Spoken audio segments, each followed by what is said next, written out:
Imagine a quiet English town far from the battlefields of World War II. It seems peaceful, almost untouched by the global conflict. But hidden within this town, inside a country estate called Bletchley Park, a secret war was being waged. This wasn't a war of soldiers and tanks, but of minds and machines. It was a war of information, fought by a group of brilliant men and women whose mission was to break the enemy's most secure codes. Their success would not only change the course of the war, but would also lay the groundwork for the digital world we live in today. This is the incredible story of Bletchley Park, the home of Britain's secret codebreakers. The year is 1939. War with Germany looms, and British intelligence knows that victory will depend on knowing the enemy's next move. But there's a massive problem: the German military's Enigma machine. This wasn't just a simple code. It was a complex electromechanical device that could scramble messages into billions of possible combinations. The settings changed every single day, making it seem utterly unbreakable. For the Allies, flying blind against the German war machine was a recipe for disaster. They needed a secret weapon, and they found it not on the battlefield but in the quiet countryside. Bletchley Park, a sprawling Victorian estate, was chosen as the top-secret headquarters for Britain's code-breaking operation, officially known as the Government Code and Cipher School. Its secluded location was perfect for keeping the work hidden from prying eyes. Soon, the estate's peaceful grounds were filled with wooden huts, buzzing with frantic activity day and night. Who were these people tasked with such an impossible mission? They weren't spies in the traditional sense. They were mathematicians, linguists, so skilled they could think in other languages, chess grandmasters, and even crossword puzzle champions, anyone with a unique talent for spotting patterns and solving complex problems. They were the best and brightest minds Britain could find, all brought together for one purpose: to crack the Enigma. Among these brilliant individuals was a name that would later become legendary: Alan Turing. A Cambridge mathematician with a mind unlike any other, Turing quickly realized that breaking the Enigma's daily changing codes was too complex and time-consuming for human brains alone.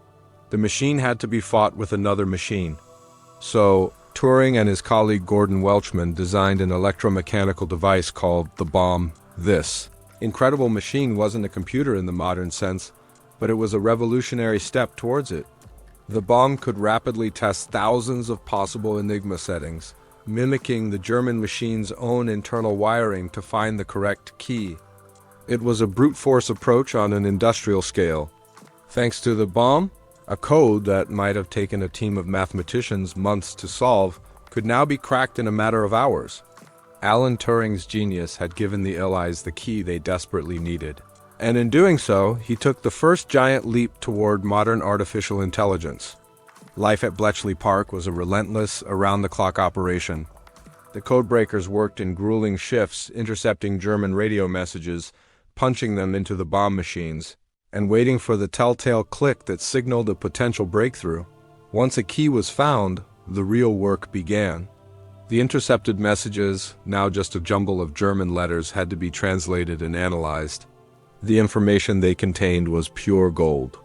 It revealed U-boat positions in the Atlantic, Luftwaffe attack plans, and detailed movements of the German army across Europe. But the most important rule at Bletchley was absolute secrecy.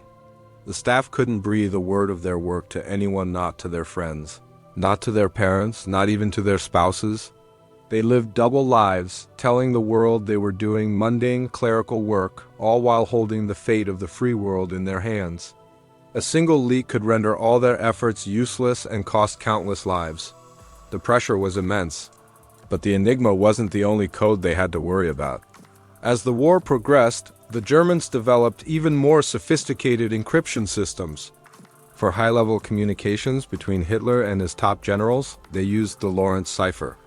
This system was far more complex than Enigma, with a mind-boggling number of possible settings. It was considered truly unbreakable.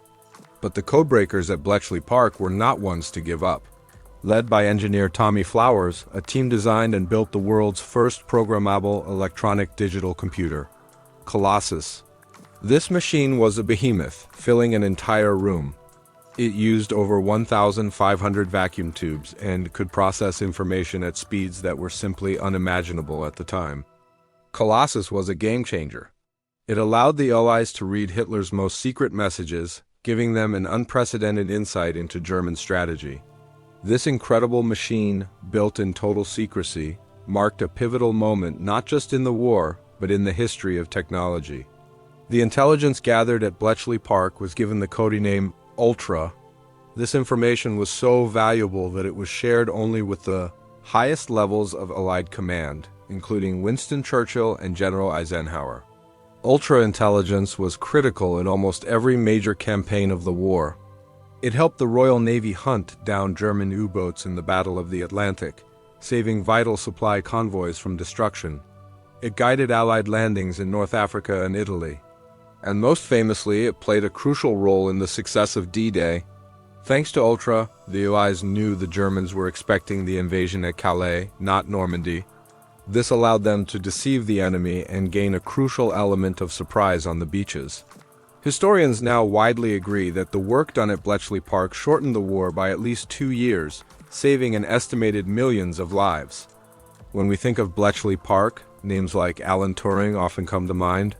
But the story is incomplete without acknowledging the thousands of women who were the backbone of the operation.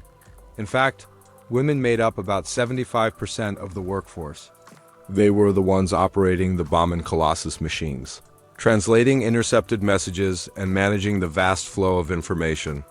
They were recruited from universities and the Women's Royal Naval Service, chosen for their sharp minds and attention to detail. These women performed highly skilled, high-pressure work, yet their contributions were overlooked for decades. Their quiet, tireless efforts were just as vital as the breakthroughs of their more famous male colleagues. The success of Bletchley Park was truly a team effort, a collaboration of diverse talents united by a common purpose. After the war ended in 1945, the story of Bletchley Park didn't become a tale of celebrated heroes. Instead, it was buried under a blanket of official secrecy. Everyone who worked there was forced to sign the Official Secrets Act, binding them to silence for life. All the groundbreaking machines, including Colossus and the bombs, were ordered to be destroyed. The world was not to know what had happened within those quiet huts. For over 30 years, the Codebreakers kept their promise. They returned to normal lives, never speaking of the monumental role they played in winning the war. It wasn't until the 1970s that the first books and declassified documents began to reveal the truth. The world was stunned to learn about the secret factory that had been decoding a nation's secrets. Today, the legacy of Bletchley Park is all around us. The pioneering work on machines like the Bombe and Colossus directly led to the development of the modern computer.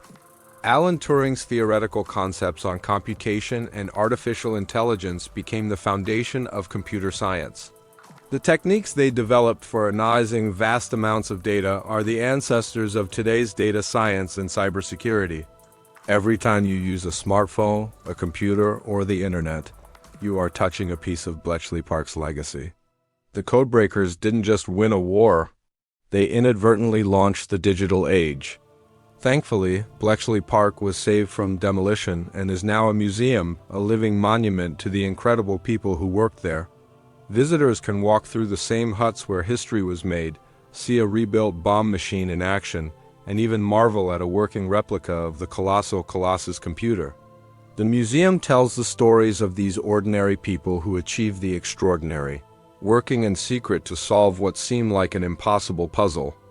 Their story is a powerful reminder that the greatest battles aren't always fought with weapons, but with intelligence, creativity, and collaboration. Bletchley Park proves that a small group of determined people, armed with nothing but their intellect, can indeed change the world. Thank you so much for joining me on this journey into one of history's greatest secret stories. If you found this as fascinating as I do, please hit that like button and subscribe for more deep dives into the past. Let me know in the comments what other historical mysteries you'd like to see uncovered. Until next time, stay curious.